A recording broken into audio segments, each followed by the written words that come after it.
E agora, então, o nosso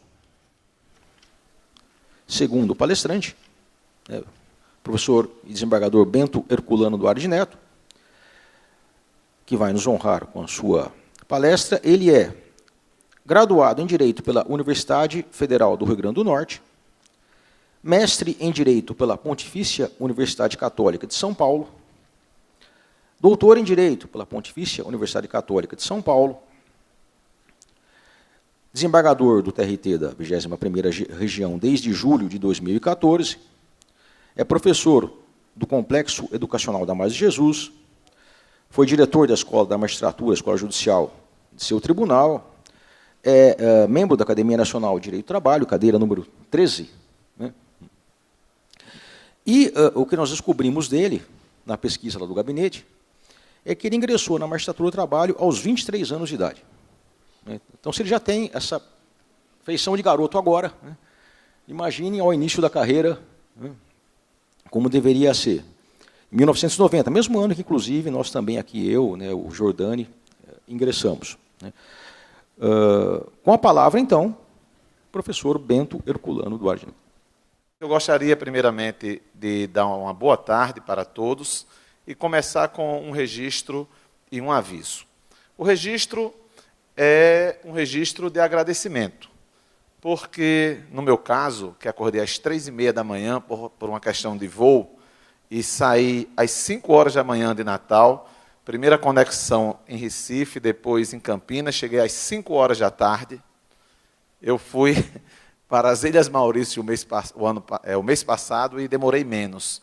Mas isso nos traz uma razão muito grande em aceitar convites como este, pela alegria de, primeiro, poder compartilhar as opiniões. E depois, como bem registrou o querido Giordani, diretor da escola, a quem, no particular, eu agradeço o convite, é que em eventos a gente tem a oportunidade de conhecer novas pessoas, pessoas agradáveis como essa figura simpaticíssima do presidente Lorival, tão carismática, e rever amigos que há muito tempo a gente não via, como o ministro Douglas Rodrigues.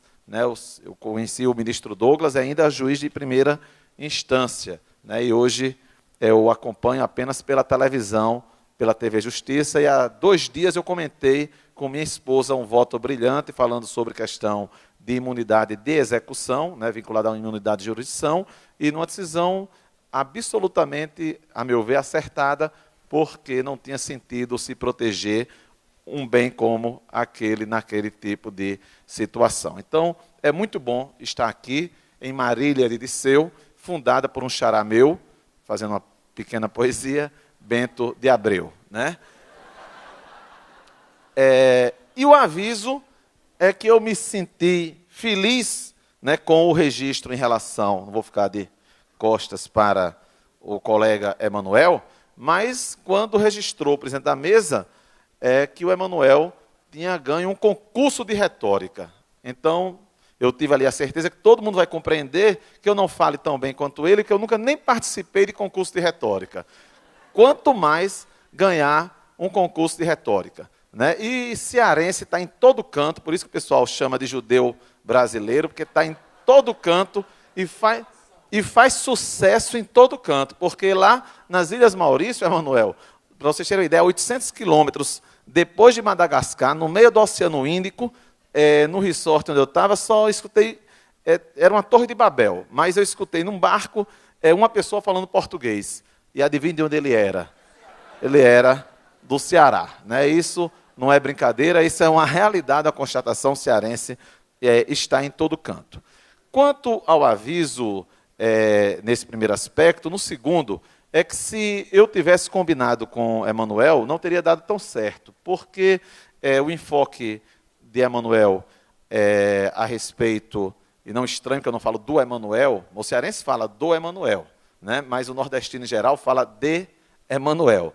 E na palestra de Emanuel, ele fez uma análise, uma abordagem muito teórica e uma abordagem mais em relação à aplicação num aspecto mais propedêutico. E a minha abordagem realmente é tentando trazer para vocês, lógico, o tempo não permite que a gente faça uma abordagem sobre todo o código, ou mesmo 5% do código, mas tentando trazer uma utilidade específica, eu vou aqui colocar para vocês, lógico, com uma introdução também a respeito da aplicação do próprio processo civil ao processo do trabalho, mas trazer alguns dispositivos que certamente eles serão os principais dispositivos que irão gerar dúvidas, porque como também foi alertado aqui, não sei por quem, se pelo presidente Lorival ou por Giordani, não me lembro qual dos dois, falando, ou se foi por uma outra pessoa, falando da pertinência, acho que foi pelo presidente, deste tema, embora no Congresso de Direito Material, porque é um tema muito difícil realmente falar dessa dificílima relação entre o processo civil e o processo de trabalho. E não é de agora, porque nós temos 3 espécies ou 3 figuras de juízo do trabalho.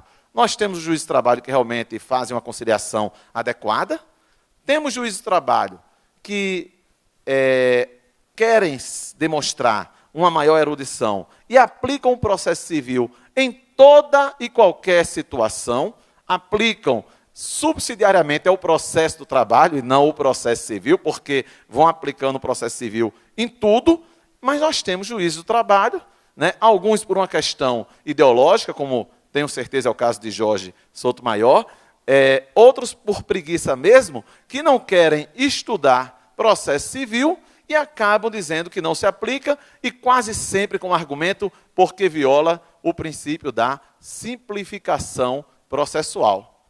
Eu confesso a vocês, e não é por preguiça, mas pelo grande volume de demandas, na primeira instância, e eu passei 20 e tantos anos na primeira instância, talvez eu não tivesse aguentado tanto tempo, porque passei muitos anos convocado, mas pelo menos foram uns 15 a 16 anos fazendo audiência, e só quando eu me lembrava que eu dou muita aula sobre processo civil e a relação com o processo de trabalho, e eu não posso dizer uma coisa e fazer outra. Mas aquele dispositivo, salvo engano, agora eu não me lembro o número do artigo do CPC, que diz que aquele que não prestou depoimento não pode ouvir o depoimento da parte adversa, então não vejo um problema de se aplicar no processo de trabalho, porque isso muitas vezes ajuda o juiz a descobrir a verdade, porque quando o reclamante está falando e o réu está escutando a conversa dele, ele vai se preparando, inclusive o preposto, para responder às indagações futuras. E, eventualmente, isso ajuda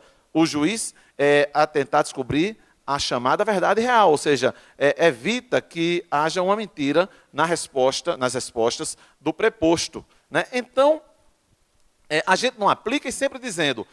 que esse é o grande argumento, viola o princípio da simplificação processual. Eu disse, olha, onde é que está a complicação processual? Você pedir para uma pessoa dar 4, 5 passos e ir para o lado de fora, né, da sala e voltar depois, como quase sempre quem primeiro depõe, seguindo o próprio CPC, é o reclamante.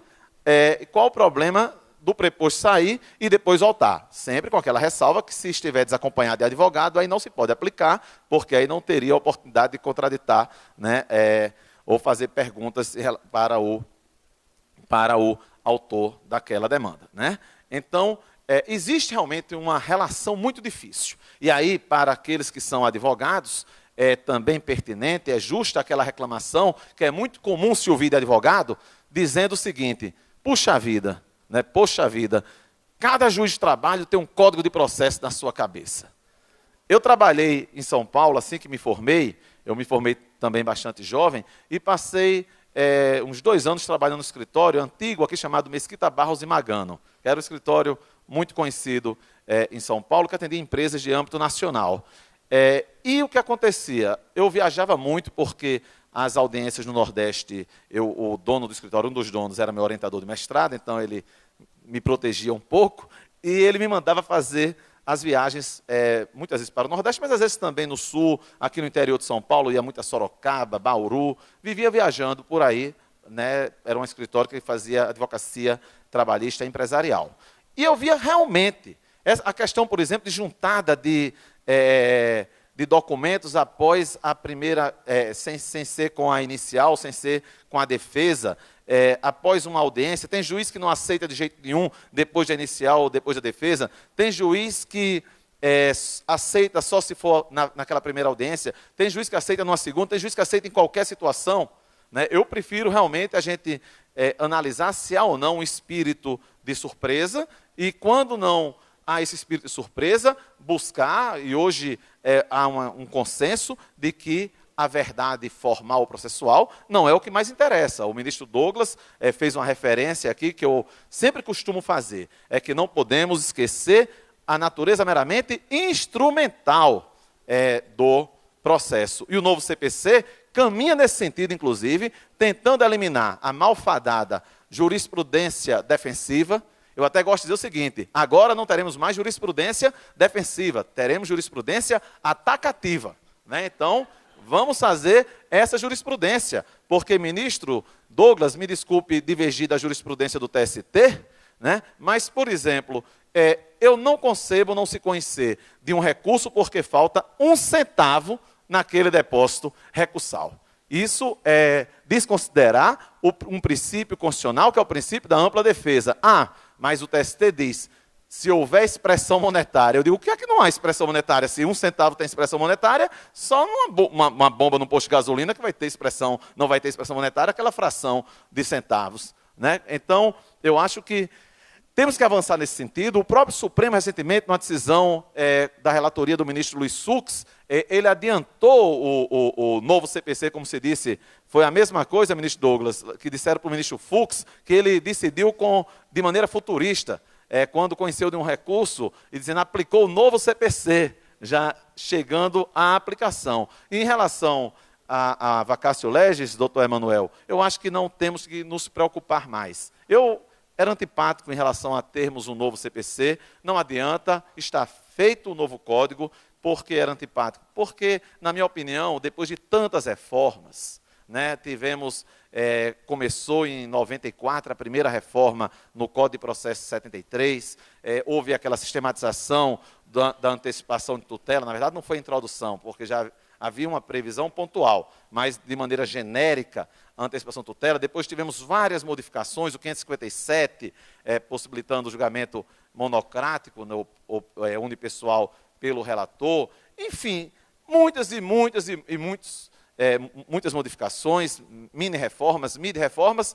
Então, o professor Marcato, aqui de São Paulo, que é um grande amigo, ele faz uma comparação muito interessante. Os processualistas, o querido Didier à frente, tem muita antipatia quando Marcato e outros fazem essa crítica, dizendo o seguinte, Marcato ele diz, você tem uma casa, a casa é de 73, então são 40 anos nessa casa, vai precisando de reformas. Então, tem hora vamos mudar a fiação, vamos fazer uma pintura. Aí, quando está tudo ajeitadinho, mas tem ali uma esquadria que está quebrada. Vamos botar a casa abaixo e construir uma nova casa.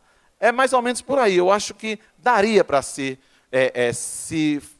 modificar de uma maneira muito maior, mas não haveria necessidade. Mas só é feito o novo CPC. Então agora é uma realidade. Vamos estudá-lo e vamos aplicá-lo. Porque fazer como o Supremo Tribunal Federal pediu, uma vacatio legis de 5 anos, quando a previsão é de 1 ano, é trazer, eu acho, uma frustração até para quem não via o novo CPC com bons olhos. Mas me parece que isso já foi consertado, há já um projeto de lei, né, tramitando, porque o grande problema, a grande reclamação, e não só do Supremo, como dos tribunais superiores, com certeza, é em relação ao juízo de admissibilidade.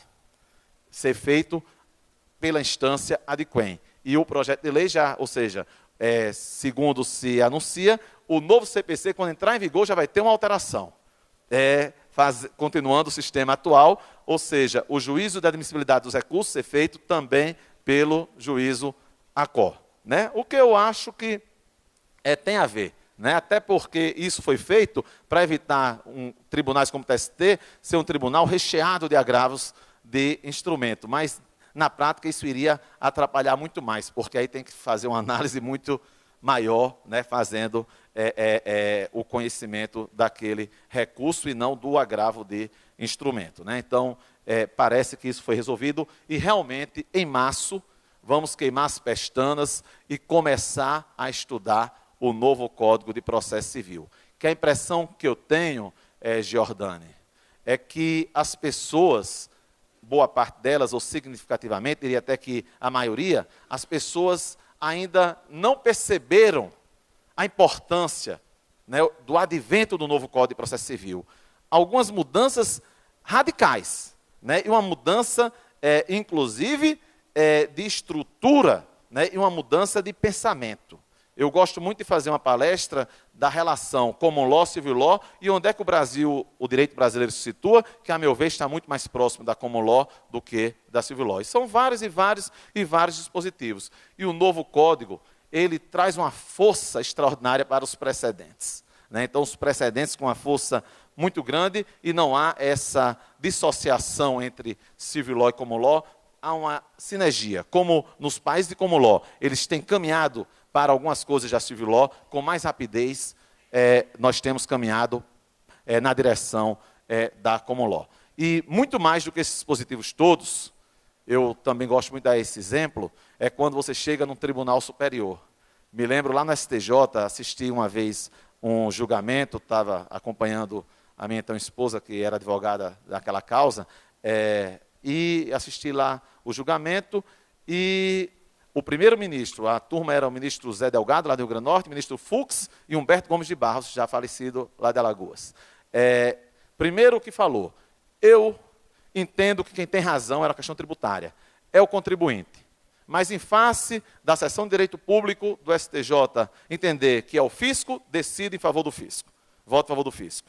O segundo, a mesma coisa. Quem tem razão é o contribuinte, mas eu voto em favor do fisco. O terceiro, a mesma coisa. Aí um leigo está assistindo, diz, que arrumação é essa? Para usar uma expressão regional, né? Que arrumação, que marmota é essa? Porque os três disseram que quem tem razão é o contribuinte. E a unanimidade, eles decidiram em favor do fisco. Aí temos uma colega lá do meu estado que passou 5 anos no TST, ministro Douglas. Não preciso nem dizer o nome, né? E lá ela tem uma posição bem própria, uma excelente magistrada, e divergia muito das decisões da jurisprudência do TST.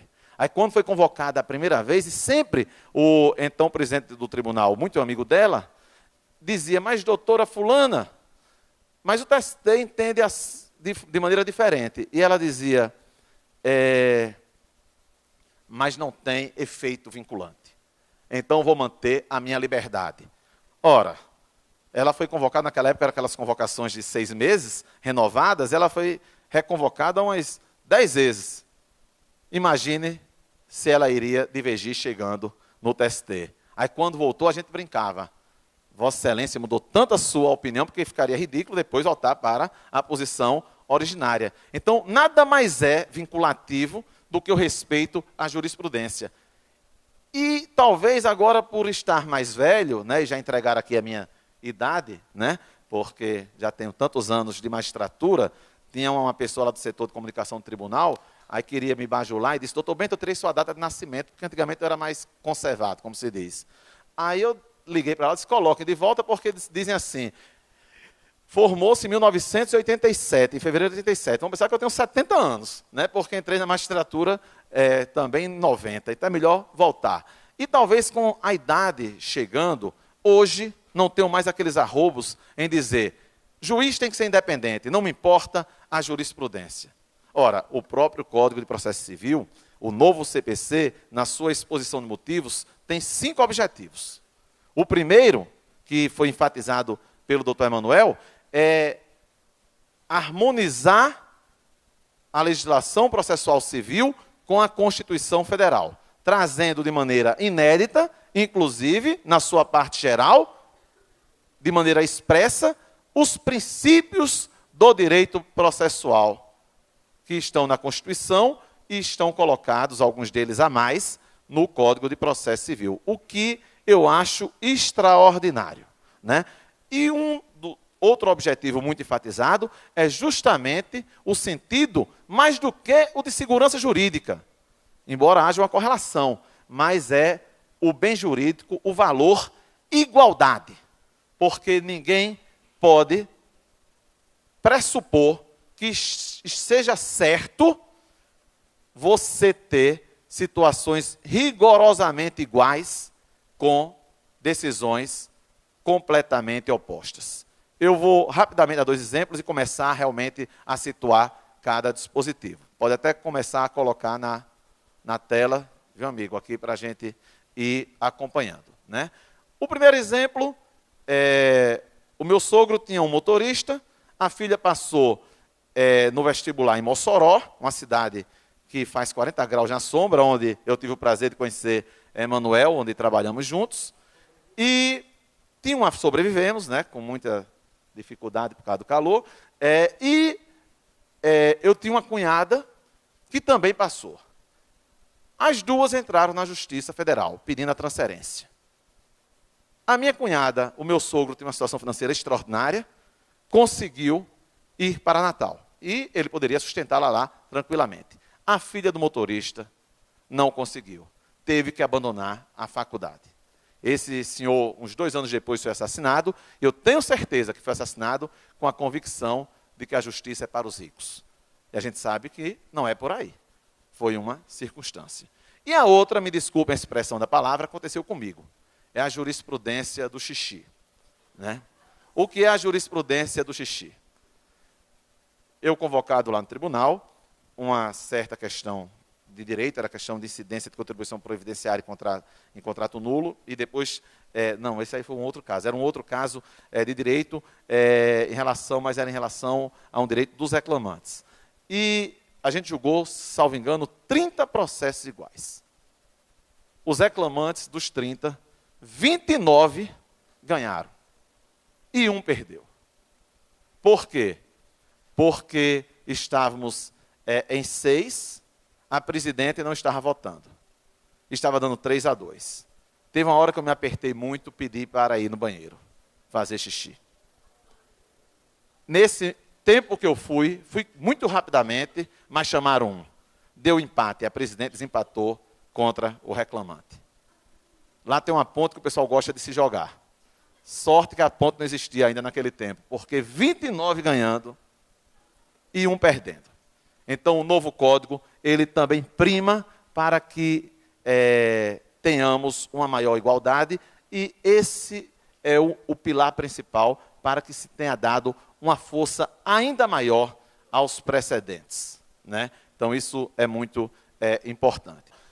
Em relação ao CPC de 2015, também fazendo registro, que não sei fazer tão bonitos como os slides, tão bonitos como o de Emanuel.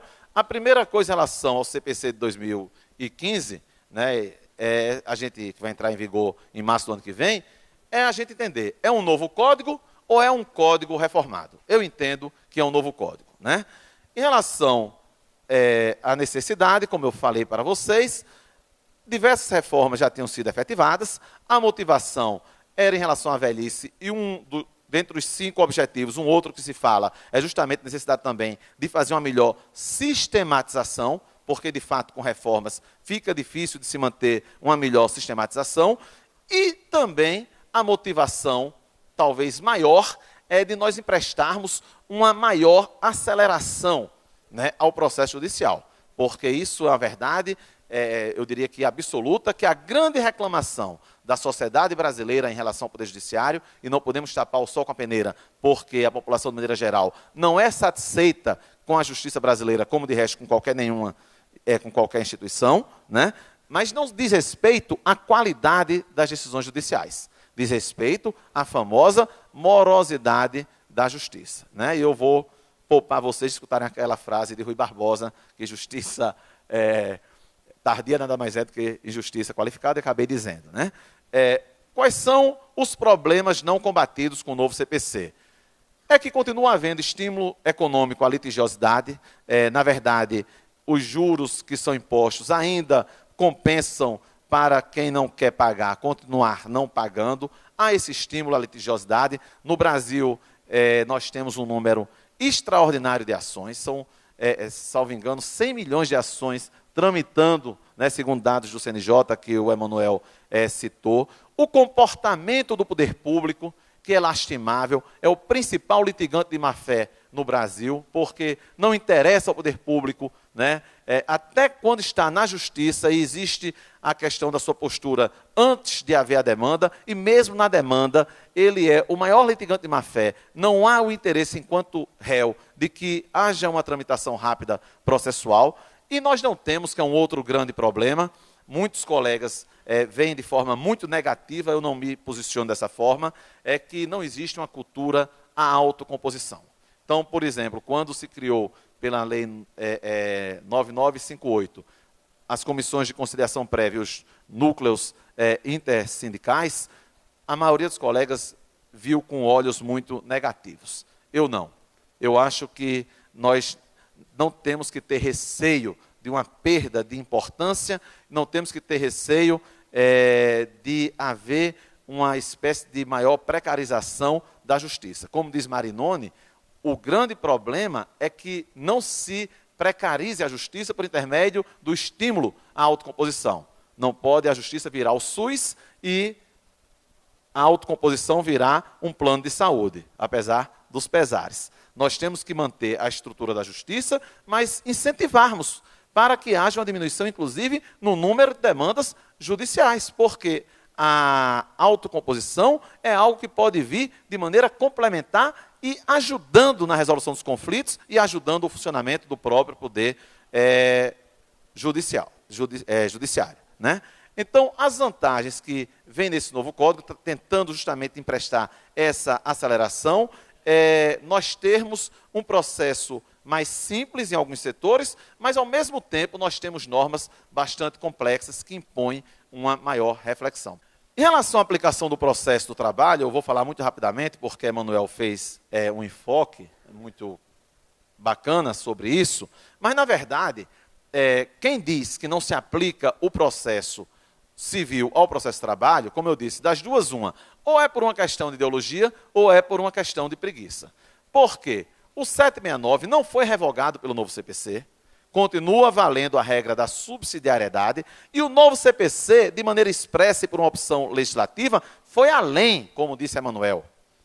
Por quê? Porque fala também em uma aplicação supletiva, o que vai além da aplicação subsidiária. E, inclusive, em uma redação anterior, havia a supressão, né, em relação a essa supletividade. E prevaleceu dizendo que há aplicação supletiva ao processo eleitoral, processo do trabalho. Então, no processo administrativo, no processo de trabalho, não há dúvida que continua se aplicando o processo civil e não só de maneira subsidiária, como de maneira supletiva. Agora, o que a gente tem que entender é o seguinte: como o 769 ele não foi revogado, se houver um conflito com os princípios do processo do trabalho, aí não vamos continuar fazendo essa aplicação. O que é uma questão que a gente tem que colocar de maneira muito clara. Porque quando eu digo que tem que se aplicar o processo civil ao processo do trabalho, porque está no Código de Processo Civil isso e está na própria CLT, mas não quer dizer que quando houver conflito, agora mudou a regra e mesmo havendo conflito com o princípio do processo de trabalho, vai se aplicar o processo civil. A meu ver, a melhor solução seria de um projeto de lei que foi proposto por um político aqui de São Paulo, o ex-governador Fleury Filho, mas que morreu esse projeto de lei, que dizia o seguinte: aplica-se o processo civil ao processo de trabalho, era uma norma processual, como diz Marinoni, aberta, todas as vezes que emprestar uma maior celeridade e uma maior efetividade. Lógico que os advogados não gostam muito quando se dá essa espécie de poder para os juízes. Mas aí temos instâncias recursais justamente para conseguir criar uma certa uniformização. Mas o processo civil deve ser aplicado sempre que não houver conflito, sempre que não for de encontro aos princípios do processo de trabalho. Aí aplica o processo civil. Atualmente nós já temos vários dilemas. O TST, por exemplo, ainda tem divergência interna, salvo engano, acho que ainda permanece, por exemplo, quanto à aplicação do 475J do CPC. Né, ministro Douglas? Ou já pacificou? Não aplicando. O quê?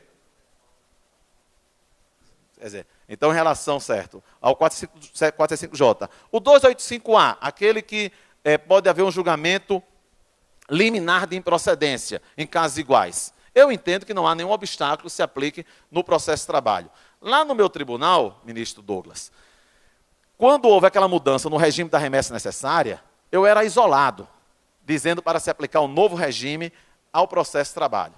E até eu escutava a piada dos colegas dizendo, professor Bento, eu dava aula na faculdade nesse tempo, na Federal eu dava aula de Direito do Trabalho e na Universidade Potiguar de Processo de Trabalho. E diziam, professor Bento, logo Vossa Excelência, quando a pessoa quer esculhambar, chama logo de excelência, né? Toninho Malvadeza, na briga com o Jade Barbalho, era assim, Vossa Excelência é um canalha. O outro dizia, Vossa Excelência que é um canalha. Os dois na tribuna, né? Então, quando você quer falar mal, você chama de excelência, né? Tinha um servidor que todas as vezes que ele faltava de maneira justificada, chegava no dia para dizer excelência, ele só me chamava de excelência quando queria fazer uma coisa errada, né? Então o pessoal querendo me esculhambar, me chamar de ignorante, dizia, mas Vossa Excelência, que é professor, não sabe que tem um decreto-lei, o 779 de 69, que diz que cabe remessa necessária sem qualquer ressalva?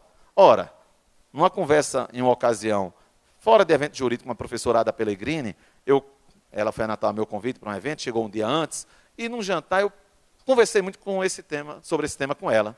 E ela me disse uma coisa que me marcou. Se olhe, Herculano, as pessoas têm que entender que o processo do trabalho, quando ele surgiu, o processo civil, ele era, naquele momento, tem que se interpretar quanto ao contexto do momento, contexto histórico, naquele momento, ele sempre era mais avançado. Não tem sentido, depois que vieram reformas do processo civil e trazendo um maior avanço ao processo civil, o processo de trabalho ficar a reboque do processo civil e ficar para trás.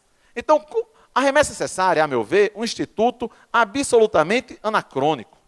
Uma vez eu estava dando uma aula lá em João Pessoa, numa turma de mestrado, e tinha um senhor que disse assim, a remessa necessária parte da presunção de má-fé do juiz. Eu achei que era um advogado recalcado, que tinha feito concurso para juiz e não tinha passado. Mas não, no intervalo, ele me ofereceu um café, era um juiz federal, o decano lá de João Pessoa. Ele queria dizer o seguinte, que nem a parte, nem o poder público recorre, e a obrigatoriedade do juiz remeter para um reexame. Tanto que Marcato sempre defendeu que não seria recurso, porque não é elemento voluntariedade, que seria inerente ao recurso, mas está catalogado como um recurso. E na remessa necessária tinha uma circunstância que a mudança foi que acabou com isso, e claro que no novo CPC se mantém esse novo regime, é que nós tínhamos, lembrando Garcia Marques, muitas vezes, a crônica de uma morte anunciada. Ou seja, a decisão era contra o poder público não recorria, o juízo revisor tinha a jurisprudência unânime no sentido de que o poder público deveria ter sido condenado, ou seja, não iria dar provimento, e numa enorme perda de tempo e de dinheiro, se obrigava o juiz a remeter para a instância de quem. Tanto que eu pregava muito com base em princípios constitucionais, que não de lege diferenda, mas de legislado, ou seja, com a legislação existente, o juiz já não remetesse. Mas era uma tese, que nunca consegui fazê-la vingar. E a não remessa poderia gerar um problema muito maior na frente. Então, eu acabava me curvando e fazendo aquela remessa. Aí fiquei muito feliz quando o TST fez uma súmula, não sei se é a 363, que fala que se aplica ao processo do trabalho o novo regime da remessa necessária. Ou seja, com a questão do valor, não há remessa necessária, e também quando a decisão está conforme a interativa jurisprudência da instância revisora. Né? Então, vejam que a gente tem muita dificuldade, mas não podemos ficar bitolados a entender que não se aplica o processo civil ao processo de trabalho, nem ao contrário, que vai se aplicar tudo de processo civil ao processo do trabalho. Mas vamos ao novo Código de Processo Civil. Principais dispositivos inovadores, alguns pontuais e outros não pontuais, diria que estruturais, e a sua aplicação no processo do trabalho. Né?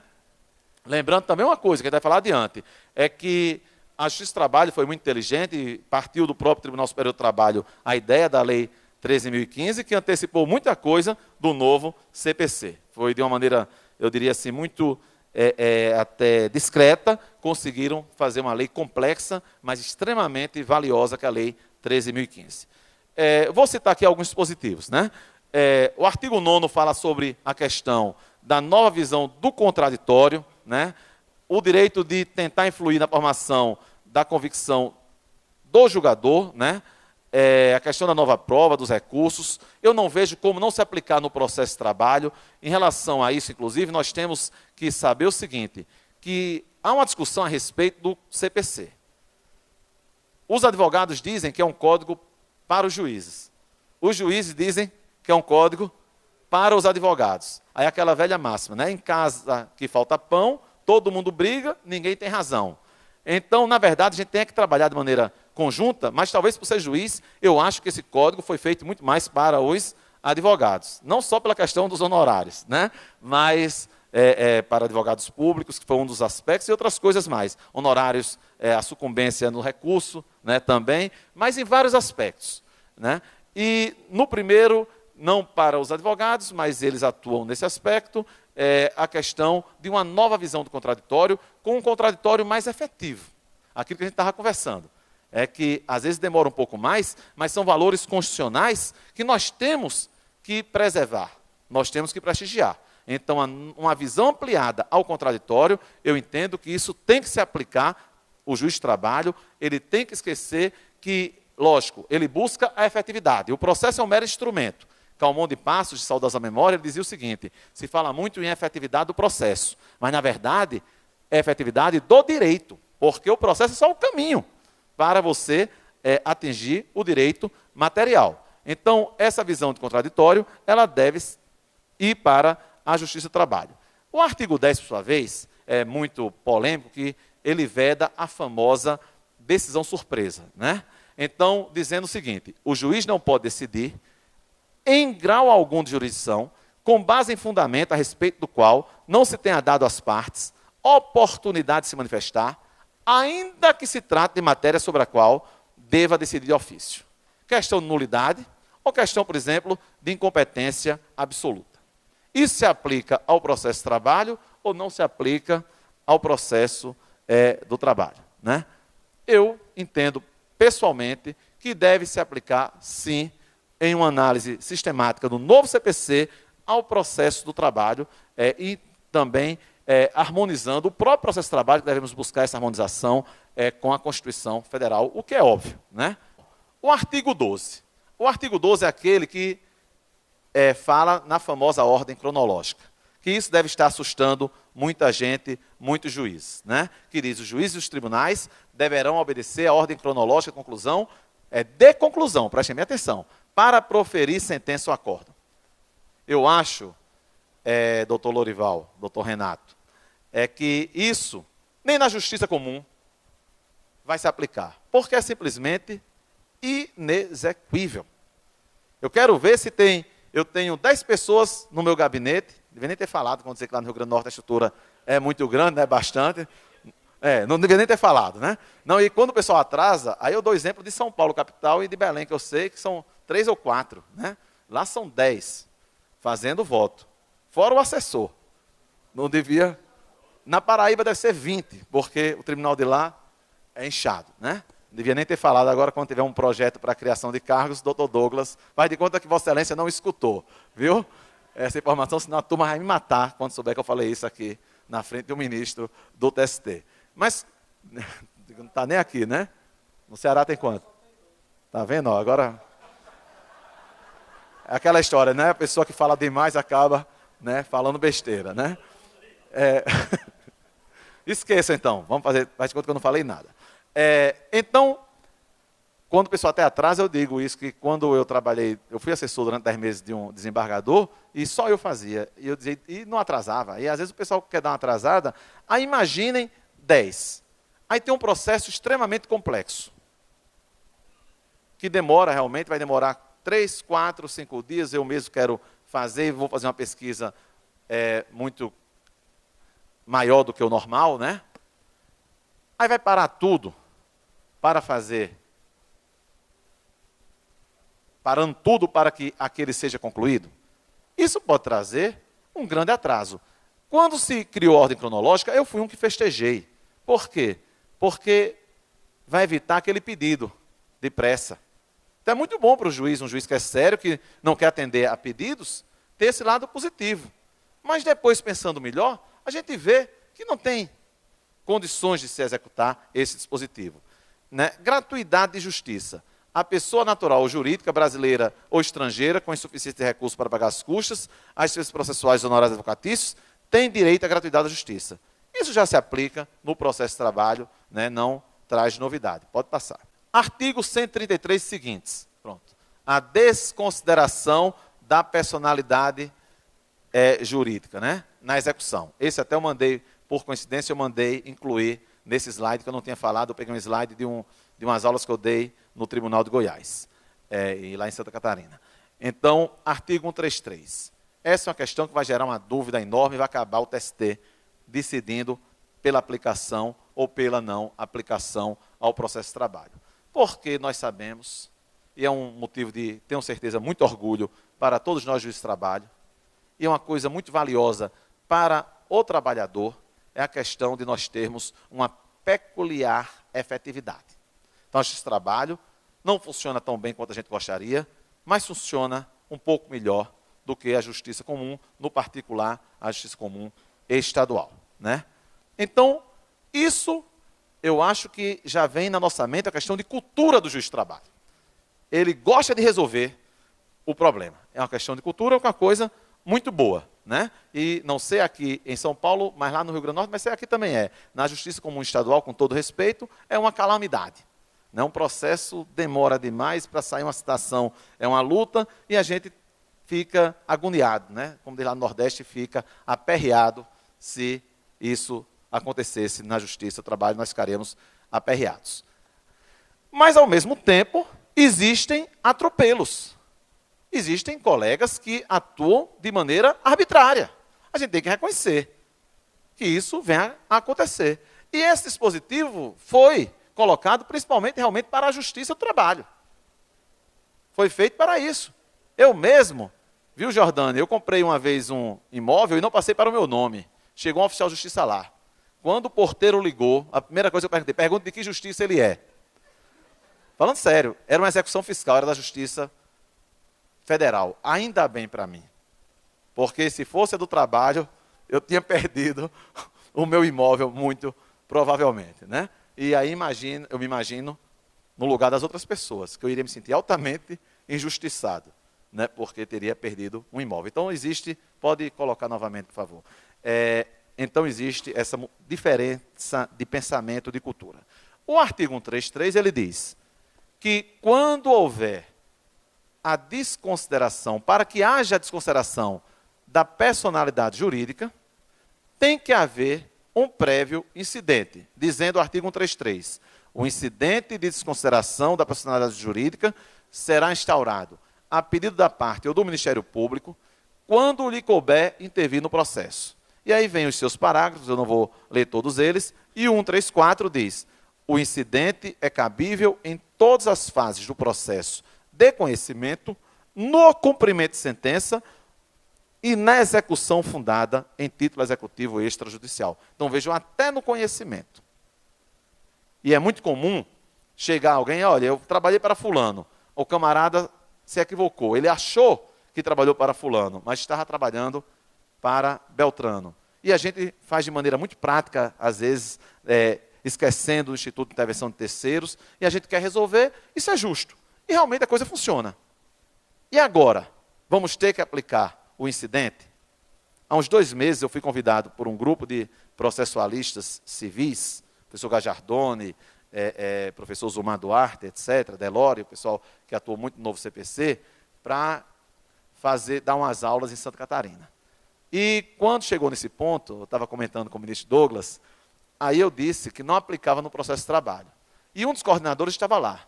Aí pediu a palavra e disse, olha, mas quando eu chamei o professor Bento, era porque a gente queria um juiz de trabalho domesticado. Porque os juízes de trabalho ficam dizendo que não vão aplicar o CPC e acabou, o novo CPC e acabou-se a conversa. Aí eu brinquei, eu digo, eu sou domesticado, mas nem tanto. Né? Mas nem tanto. Então, eu particularmente, não pretendo entender que se aplica esse incidente na Justiça do Trabalho. Agora, o fundamento jurídico, confesso que muitas vezes a gente constrói a partir já do pensamento.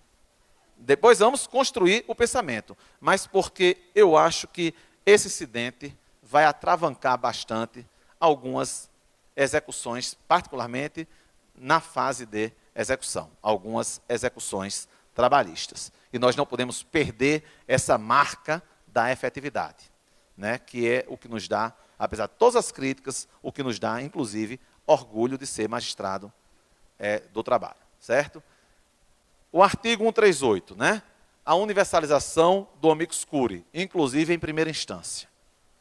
Não vejo como não se aplicar. Agora, obviamente, mas viola o princípio da simplificação processual. Não vai se aplicar o amicus curiae em toda e qualquer circunstância. Mas pode, se houver a necessidade, e se a questão for de uma relevância tal para que haja um debate, não vejo porquê, claro, tem que ser uma coisa excepcionalíssima, mas nós termos a aplicação da universalização do amicus curiae também na Justiça do Trabalho. Ampliação de prazos, perícias, apresentação de bens, inversão de ordem das provas. Ora, que o novo código, aproveitando para adiantar, o artigo 190 fala na cláusula geral de negócio jurídico processual. Na verdade, isso é uma coisa, a meu ver, boa e muito inteligente do novo CPC.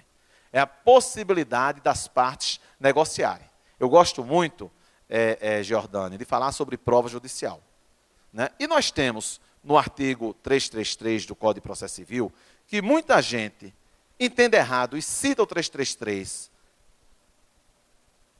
como fundamento do processo de trabalho. Na verdade, o 818, ele é suficiente, mas particularmente quando fala no ônus da prova do réu quanto a fato impeditivo, modificativo ou extintivo do direito do autor. Ora, o ônus da prova fica quando é um fato impeditivo, modificativo ou extintivo do direito do autor. Fica com o réu? Por quê? Porque o fato constitutivo do direito do autor restou incontroverso. E o próprio 334 CPC diz que os fatos incontroversos independem de prova. Então você pode citar só o 818. Mas por uma questão até de segurança, acabo citando também o 33332. Mas no seu parágrafo único, diz que pode haver convenção a respeito de ônus da prova. Isso se aplica, isso é a possibilidade de um negócio processual. Isso se aplica no processo de trabalho? Em parte. Se for para beneficiar o empregado, sim, se aplica. Agora, em desfavor do empregado, todos nós sabemos que inclusive, essa é a base do princípio da irrenunciabilidade dos direitos materiais. Aí, lógico que a gente não vai admitir um negócio processual onde exista uma coação natural do empregador pela sua maior suficiência jurídica em relação ao empregado, pela sua maior suficiência econômica que gera a jurídica. Então, na verdade, a meu ver, nós podemos ter sim inversão em ordem das provas, até porque agora o novo CPC consagra a figura do ônus dinâmico da prova. Que eu não sei o porquê de não se aplicar, por exemplo, o artigo 6º, no inciso 8º do Código de Defesa do Consumidor, ele diz o seguinte, e veja que norma processual aberta. Se fosse no processo de trabalho, teria sido uma gritaria do tamanho do mundo. É proteção demais. Como é no Código de Defesa do Consumidor e todo mundo é consumidor, não há essa gritaria. Porque diz, poderá o juiz, vejam só, poderá.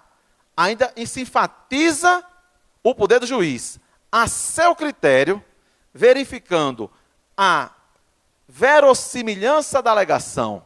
Já dizia Voltaire que tudo que é verossímil é falso, ou a hipossuficiência do consumidor, ele poderá inverter o ônus da prova em favor do consumidor. Então, a questão da prova possível, não em relação à prova que tenha possibilidade física de ser realizada. A prova possível, né, sob a vertente da capacidade probatória da parte. E o novo código consagra esse ônus dinâmico da prova. Ou esse ônus dinâmico da prova. O que deve se aplicar com muito mais justeza na justiça do trabalho. A tempestividade do ato praticado antes do início do prazo, artigo 218, parágrafo 4º. Não vejo o porquê, né, isso tem muito a ver com a questão da jurisprudência defensiva. Então não vejo o porquê, sempre fui contra essa história. Ele já tem entrado, não ratificou o recurso. Não vai se conhecer do recurso porque ele é intempestivo. Sempre achei equivocado, com devido respeito ao que os entendem diferentemente. Prazos processuais só em dias úteis. Eu fui dizer que não se aplica no processo de trabalho, e realmente não se aplica, porque nós temos uma regra própria, e o artigo 775 da CLT diz que os prazos são contínuos e irreleváveis. E eu fui dizer isso no TRT de Goiás, tinha uma advogada gordinha na primeira fila, talvez necessário até esse gordinho, né? Mas a advogada só faltou bater em mim. Mas ela, inclusive, fez uma intervenção. Olha, Vossa Excelência está dizendo isso porque não é advogado. A questão. Eu já disse para Fred Dier várias vezes. Já umas 5 vezes a gente fez palestra sobre o novo CPC, isso antigamente, já um bocado de tempo atrás, já uns 10 anos eu já fazia palestra sobre o novo CPC, mas uns 6, 7 anos. E depois disse, Fred, vocês advogados reclamam tanto da morosidade, isso vai trazer complicação. Não, Bento, porque você não é advogado, tal, não sei o quê. Mas, no processo de trabalho, não tenho dúvida que não vamos aplicar porque temos uma regra própria, né? Hipótese de prorrogação do prazo. Sim, entendo que nesses casos pode haver, aplicando o novo Código de Processo Civil. Indicação de endereço eletrônico na petição inicial, artigo 287, também deve se aplicar. O 332 que substitui o 285A, né, que trata do julgamento eliminado em procedência. Até hoje já entendo, e na primeira instância, apenas eu e o colega Luciano, os dois únicos que aplicávamos o 285A no CPC. Ou no processo de trabalho, digo. Intervalo entre audiências. A regra própria. Essa questão do intervalo entre audiências, as pessoas não conhecem a rotina da Justiça do Trabalho, aquele horror de audiências, o volume enorme. Existe uma regra própria, não vejo como aplicar o novo CPC. O artigo 373, eu já falei sobre ele rapidamente, fala sobre a distribuição dinâmica do ônus de prova, né? Dizendo, no parágrafo 1º, que nos casos previstos em lei ou diante de peculiaridades da causa relacionadas à impossibilidade ou à excessiva dificuldade de cumprir o encargo nos termos do caput ou a maior facilidade da obtenção da prova do fato contrário, poderá o juiz atribuir o ônus da prova de modo diverso, né? Então, é a questão do ônus dinâmico da prova. Forma de intimação das testemunhas. Né, que nós já tivemos na Lei 9957, no rito sumaríssimo, um avanço, né, falando para que justamente nós tenhamos uma maior simplificação na condução da prova testemunhal, e no processo de trabalho já não há necessidade de você, inclusive, fazer a intimação da testemunha, e o novo CPC traz para o processo civil uma maneira ainda mais simplificada que, a meu ver, se aplica no processo do trabalho. Artigo 485, parágrafo 7º. Juízo de retratação na apelação contra a sentença de extinção sem resolução de mérito.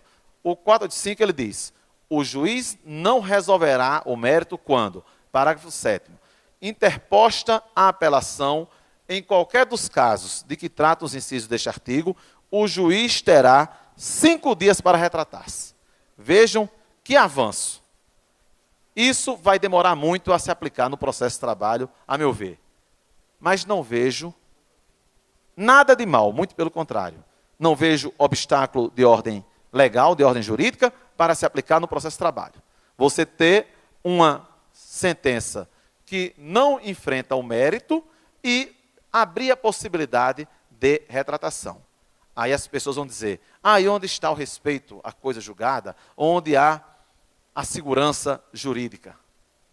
Nós temos uma dificílima relação. Efetividade de um lado, segurança jurídico do outro. Eu me lembro de Alexis, aquela história da ponderação de bens. E nessa ponderação, desde que não haja uma violência até ao devido processo legal, que o doutor Emanuel, não é à toa que é ganhador do recurso de retórica, falou em inglês, né, o due process of law, né, desde que se obedeça ao due process of law e aos seus corolários, como o contraditório, né, a igualdade, não vejo o porquê de não se aplicar essa possibilidade de retratação no processo de trabalho. Artigo 489, o famoso artigo 489, né? Que o meu também grande amigo Lênin Streck disse que foi ele quem colocou no novo CPC. Ele disse isso no Congresso da Matra, em São Paulo, parece que deram até uma vaia nele, não foi? A história da fundamentação. Onde é que já se viu se colocar isso na legislação infraconstitucional? Porque isso está na Constituição Federal, artigo 9.3. O dever de fundamentação, que é pilar e, ao mesmo tempo, corolário do devido processo legal. Agora, vamos ser humildes e reconhecer, esquecendo um pouco o espírito de corpo, que muitos juízes não cumprem com a obrigação de fundamentar. Principalmente em decisões como aquelas que analisam tutela de urgência. Pede a liminar.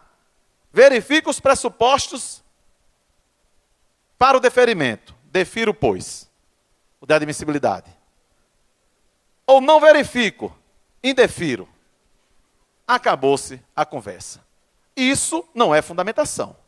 Mas como me parece, nesse mesmo evento, o ministro Teori Zavascki também falou e se posicionou, eu li por aí, que teve essa reação e depois teve a fala do ministro Teori Zavascki, na verdade, há de se enfrentar tudo aquilo, e esse é o melhor entendimento, tudo aquilo que for fundamental para se preservar o amplo acesso à justiça, né?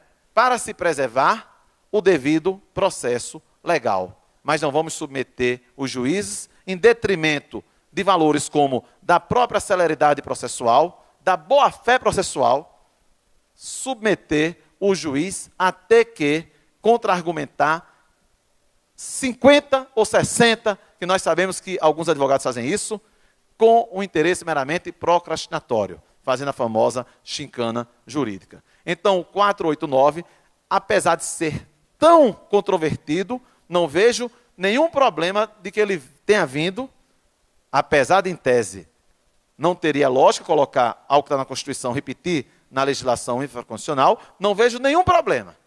O que poderá gerar problema é a má interpretação, né, com uma hipertrofia, uma leitura equivocada desse dispositivo. Mas há de se aplicar também no processo do trabalho. Falo aqui em aquisição de bens e chego na questão da força da jurisprudência, e aí eu iria falar muita coisa, mas eu já devo ter levado vermelho, eu vou falar em um minutinho apenas, né? Isso para uma outra oportunidade, se a gente tiver, outras pessoas podem falar sobre isso, e estão tantos eventos falando sobre, inclusive, a Lei 13.015, a 13.015, desculpe, é o novo código, né? A Lei 13.105, aliás, agora eu confundi, né? O contrário. Pois bem, como eu falei para vocês, e aproveito para ir logo concluindo, tem se buscado, no novo Código de Processo Civil, o que o TST antecipou, né, na lei que trata dos recursos, tem se buscado uma maior uniformidade nas decisões. O que é essencial para que nós tenhamos, além da segurança, uma igualdade. E existe o Instituto Paradigma, o que vai um pouco além da lei processual trabalhista nova, que pegaram, na inspiração do direito alemão, o Instituto do Incidente de Resolução de Demandas Repetitivas, né, o IRDR, né, que pegaram do Mönchengladbach, lá do direito alemão. O que foi que aconteceu lá? Foram, numa época, em contencioso administrativo, na construção de usinas, milhares de demandas, e então resolveu-se dar uma uniformização e se julgar tudo de uma vez, né? O julgamento de recursos repetitivos já foi um avanço, a repercussão já foi geral, já foi um avanço também quando veio a acontecer, mas agora fica não adstrita a questão aos recursos, mas sim, né, em processo ainda não em instância recursal, conforme o incidente de resolução de demandas repetitivas. Aí vai vir a questão. Isso vai se aplicar na Justiça do Trabalho ou não vai se aplicar na Justiça do Trabalho, né? Eu, pessoalmente, acho que pode se amadurecer mais, tem que se estudar bastante. Nós temos agora as súmulas regionais que tem que existir. No meu tribunal, vou dar a segunda nele, no meu tribunal não tem nenhuma súmula ministro Douglas. A primeira que fizeram errada. Porque eu votei, eu não podia, porque eu era convocado. A culpa ainda foi minha, mas me disseram, eu disse, olha, eu não posso votar. Não, pode. Aí cancelaram a súmula. Aí quiseram fazer logo um bocado com uma colega se aposentando no tribunal desse tamanho. Eu disse, não, agora deixa ela se aposentar, né, para depois não ter que mexer na jurisprudência. Mas, em relação, de maneira genérica, à força da jurisprudência, que vem no novo CPC, em diapasão com a nova lei dos recursos trabalhistas, eu não vejo nenhum obstáculo nessa relação, né, de complemento que também se aplique no processo do trabalho. Então, eu peço desculpas pela rapidez até na exposição, porque, na verdade, tinha o dobro de coisas para falar, mas eram 40 minutos, devo ter falado o dobro, talvez, dos 40 minutos, e eu queria trazer alguma utilidade para vocês, porque eu sei o quanto é difícil participar de um evento como esse, com sacrifício de convívio familiar, de atividade profissional, às vezes de dispêndio financeiro. Então, fazer eventos, eu que desde 96 organizo alguns, eu sei a enorme dificuldade de fazê-los. Então, as pessoas que concretizam os eventos não são, mais do que os organizadores, são os congressistas, a plateia. Então, eu procurei, dentro das minhas limitações intelectuais, trazer algumas ideias, sem nenhuma pretensão de convencer ninguém, mas tentar com a pretensão de abrir a cabeça de alguns, ou para uma reflexão sobre vários institutos que, com o tempo, vão ser discutidos quanto ao cabimento ou não na Justiça do Trabalho. E termino, tinha uma frasezinha ali bonita no final, mas eu vou poupar vocês, realmente, fazendo um outro registro. É que, por muito pouco, eu não sou colega aqui de vocês. Então, não sou de Campinas, mas eu sou quase do TRT de Campinas, né? Porque eu fiz o concurso, o mesmo concurso do doutor Jordano, do ministro Douglas, é o mesmo concurso, só que eu passei, ao mesmo tempo, estava fazendo na Paraíba, que era Rio Grande do Norte também, era o mesmo tribunal, e como lá estava uma etapa na frente, e eu sou de Natal, aí eu acabei ficando por lá. Mas eu ficaria também, eu tinha certeza, e na época eu dizia isso, mas se eu passar em Campinas, no interior de São Paulo, nós temos o celeiro do Brasil no interior de São Paulo, e temos o celeiro da Justiça do Trabalho no TRT da 15ª. Então, não estou aqui, mas estaria feliz, tenho certeza, se aqui estivesse. Obrigado pela atenção.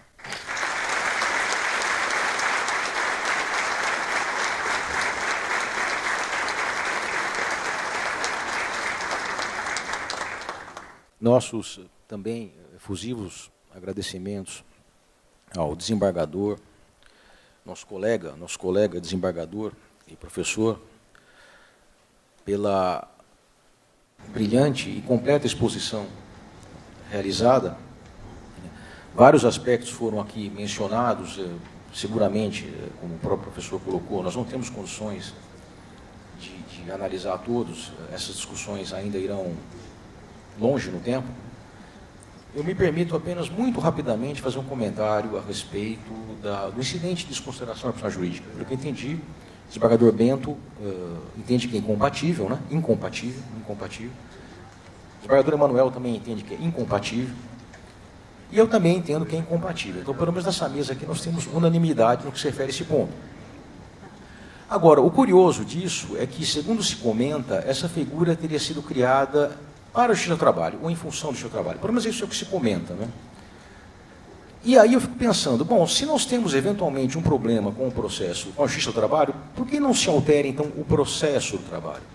Por que não se faz uma modificação legislativa ali?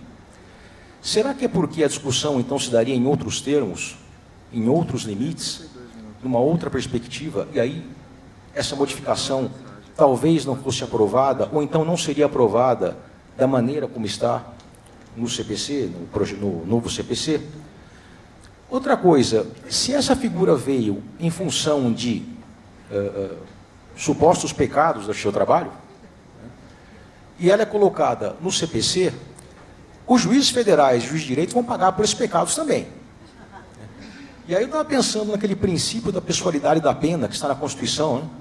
Nenhuma pena passará da pessoa do condenado, né? Então, e pior, eles vão pagar sozinhos, porque a gente não vai aplicar. E finalmente, isso é o mais importante de tudo. Nós temos orgulho da nossa eficiência. Ainda assim, a nossa taxa de congestionamento na execução, segundo dados oficiais, embora seja menor dentre os ramos do Poder Judiciário, ela é da ordem de 70%. Então, de cada 10 sentenças proferidas, apenas 3, ou em apenas 3, nós conseguimos viabilizar a completa tutela jurisdicional. Se é para ficar pior que isso, é para deixar os direitos trabalhistas no papel. No papel. Então, mais uma vez, agradecendo imensamente aos nossos palestrantes, eu declaro encerrado o nosso painel e devolvo a palavra ao nosso cerimonial.